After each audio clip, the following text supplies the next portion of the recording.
আপনারা জানেন যে আমাদের যে মানে কিশোরগঞ্জের যে সাম্প্রতিক যে প্রবণতা, সেই প্রবণতা ফেনী জেলা পুলিশ বরাবরই সোচ্চার এবং আমরা সবসময় আমাদের যে সুযোগ্য পুলিশ সুপার জনাব হাবিবুর রহমান স্যারের নির্দেশে আমরা নিয়মিত অভিযান পরিচালনা করি।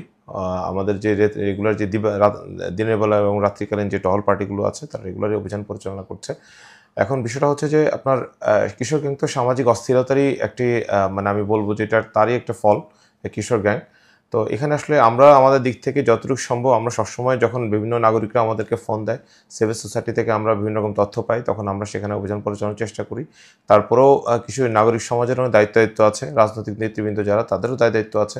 প্রত্যেকের যার জায়গা থেকে আমার মনে হয় এই বিষয়টা সচেতন হওয়া দরকার। আর আমাদের যারা অভিভাবক সম্প্রদায় আছে তাদেরও আসলে এই বিষয়ে তাদের সন্তানরা কোথায় যাচ্ছে, স্কুলের পরে তারা কোথায় আড্ডা দিচ্ছে, মোবাইলে কার সাথে বা কোনো নেশায় যুক্ত হচ্ছে কিনা, এই বিষয়গুলো তাদেরও কিছু দায়িত্ব আছে। পরিবার থেকে এই বিষয়গুলো সচেতন হওয়া দরকার সবারই। এবং যে বিভিন্ন নির্মাণাধীন ভবন থেকে শুরু করে বিভিন্ন স্কুল কলেজের মাঠ সন্ধ্যার পরে দেখা যায় ওরা গোল হয়ে বিভিন্ন রকম জুয়া খেলায় আসক্ত হচ্ছে।